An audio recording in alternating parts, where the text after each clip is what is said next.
For more on what these teams could do or should do, let's welcome in CBS Sports NBA writers and analysts Bill Reiter and Colin Ward-Henninger. Speaking of the Heat, let's talk about them off the top. And President Pat Riley was asked about adding to the roster this summer. Before I get your guys' take, here's what he had to say when asked about that. There's something from outside that avails itself that doesn't cost us an arm and a leg that could fit that bill, and I'd always be interested in looking at that. But I think we have what we need internally, but we'll see, from that standpoint.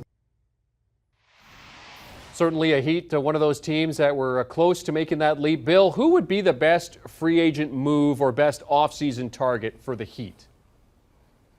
Yeah, when Pat Riley is not challenging the media to push-ups in a contest, Pat, you would absolutely, when I covered that team 10 years ago, it's true then, it's true now.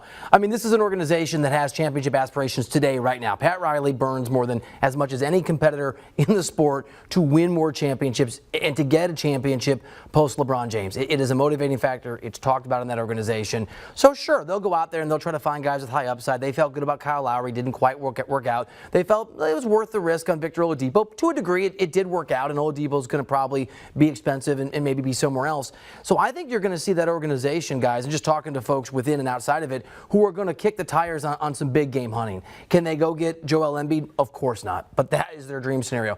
But Bradley Beal, I think, is a little more realistic. We're waiting to see, the whole league's waiting to see whether or not Beal is going to stay in Washington. That is the general sense people have, because Beal has kept his business very private and very low-key. But the Miami Heat would love to be able to find that kind of a player, whether it's in free agency or it's a trade. They do have some young pieces. They do have some guys they can move on from. That organization, even though they've drafted better the last few years, and they have, do not, over the course of Riley's tenure, they have not really valued draft picks that much. Sure, they hit on Dwayne Wade. They got that right, but there's also Michael Beasley, and they just have a culture of believing the culture is more important than individual young players. So I think Bradley Beal's an interesting target for the Heat, and I think big names, Donovan Mitchell's. I know Embiid's not available, but Embiid flirted with them on Twitter a little bit. Anyone that they get a sense is available that is a big name, Pat Riley would happily pay a gigantic price, because for him, at his age, he wants a championship while he can get it. And I think they know, guys, within that organization, they're almost there, but they're not close enough, and they need another star with Jimmy Butler. Yeah, I think obviously, going for the big names would be ideal for the Heat, but in the scenario where that's not available, I think they just kind of need to keep their house in order, right? They don't have a lot of options out there on the free agent market if they can't pull one of these big trades in terms of impact players. So I think their primary priority should be extending Tyler Herro. The last thing you want is a DeAndre Ayton situation in Phoenix, where you don't pay the guy, you play out the year, and suddenly you start to think, do they want me here? Things start to boil over and create tension there. So that's the last thing you want. I think you give Tyler Herro an extension, probably not the max, but maybe somewhere in the 120, 130 range seems reasonable for him. And then you're also bridging the gap to the future. As we saw in the playoffs, Kyle Lowry getting hurt, Jimmy Butler playing through injuries, PJ Tucker is old. All these people, we don't know how long they're going to be able to perform at this level. So you want to get a guy who can pair with Bam Adebayo to kind of bridge the gap into the future of the Heat. Also, by extending Tyler Herro, you increase his salary. So that way, if one of these guys does become available, Herro's salary is closer to matching those kind of big game players that Bill was talking about, and they might be able to swing that deal with a chip. But to me, primary objective this offseason is to extend Herro, keep him happy, and help bridge the gap to the future. Okay, what about for the Bucks? I mean, they essentially had just two NBA-ready players on their bench, so we know that is a big area of concern for them. So what's the best move for the Bucks when you look forward here, Colin? To me, it's similar to Miami. They don't have a lot of options because of all the money they're paying to their stars. So I think they just need to get Bobby Portis back in the fold. As you mentioned, that bench unit is thin, and so Portis is even more important to come in and be able to give them scoring, give them energy. Obviously, he's beloved in the city of Milwaukee. He did them a huge favor last summer by taking a much smaller contract than anticipated. It was shocking when we saw that he was taking a $4.8 million deal, something like that. He has an option for this year. He's expected to decline that and seek out, hey, I did you guys a favor, now give me some money. So I think that's what's going to happen. And for the Bucks, it's really important. They got rid of Dante DiVincenzo and brought in Serge Ibaka. That didn't work. So obviously, they're going to need a backup a player like the caliber of Bobby Portis and for what he's done for that city and for that team. I think that's their primary goal this offseason, is to make sure that he gets back in the fold. I sort of just want to say, get Chris Middleton healthy, which is going to happen, obviously, and that's going to get the Bucks back to where they want to be, and they were already there, highly competitive. But Colin is right. In the margins, they don't have a lot of options, and they don't need a lot of options. They're extremely well constructed. There is a depth issue, but they're obviously one of the best teams in the NBA when everybody is healthy. And that big man scenario is the scenario they have to look at. Colin's right. Bobby Portis Jr. getting tied back down is critical. Now, what'll be interesting, as Colin said, is that Portis took less money, a lot less money than he had to, and he way outplayed that contract. And I've heard Lakers officials that I've talked to, people in that Portland organization. I haven't talked to Spurs officials, but I've heard the Spurs.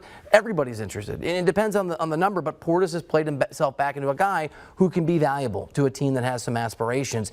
If Bobby Portis Jr. goes, then the move is to try to find some level of replacement. Maybe it's I can't believe I'm pitching Dwight Howard. Maybe it's a Dwight Howard, not the move that I would make, but a name that was thrown at me by some folks in and around that Bucks organization.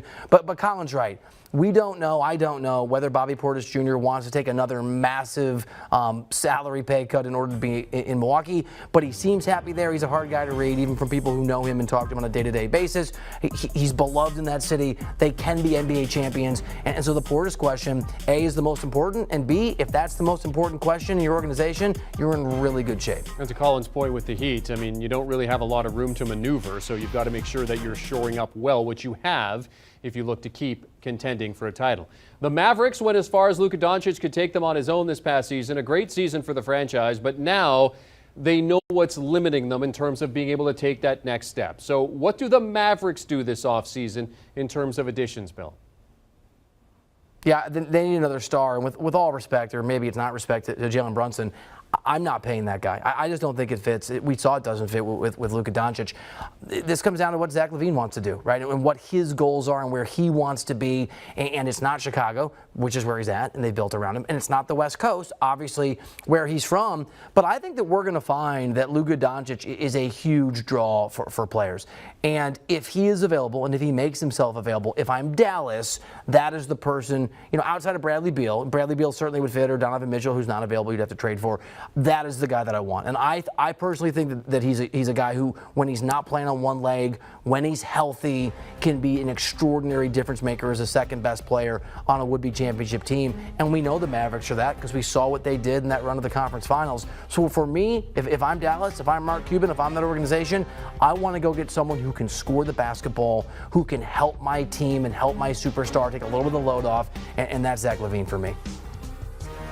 Yeah, I agree with Phil. I mean, if we're dreaming big here, saying who is the target, who is the guy that they really need to go out and get to make a difference, to get over the hump, I think it was pretty clear that the Mavericks were far short of the Warriors in terms of talent and what it takes to get to the NBA Finals. So bring in a guy like Zach LaVine. I mean, if you were going to construct a player in a lab who would be a perfect complement to Luka Doncic, it's Zach LaVine. He can shoot the ball. He can play off the ball. He can also run pick and rolls, run offense while Luka Doncic is on the bench, which has primarily or traditionally been really, really bad minutes for the Mavericks. So having a guy like LaVine come in and take that pressure off of Luka with all that shooting, I think would just be the ideal scenario. Now, Mark Cuban has had trouble getting big name free agents to come in, despite kind of the positive, putting video games in the locker rooms, all those things he did in the early 2000s. They haven't traditionally had the best time getting free agents. So it would be up to Zach LaVine. But as Bill said, if you're looking at superstars in this league, who you would want to play next to, Luka Doncic has to be primarily one of the top guys, if not the top guy, based on his ability to score the ball and to get you open looks and to just lead to a winning team. So Zach LaVine would be my primary target if I'm the Mavs. I don't know if that's possible, but that would be the best case scenario for them. Two of our top NBA guys, Colin Ward-Henniger and Bill Reiter, giving us their thoughts on some of the offseason moves that we could see with some of the contending teams in the NBA. Thank you very much, gentlemen. In terms of the top 10 free agents, here's what we have listed for you over on CBSSports.com. James Harden tops the list. You just heard the guys talk about Zach LaVine, Bradley Beal, part of that conversation as well. You can see the full list over on CBSSports.com. Do you want a sports network that delivers everything that matters about the game? The highlights, the picks, the instant analysis, no yelling, no fake debates, no politics. Hit the subscribe button and never miss a moment.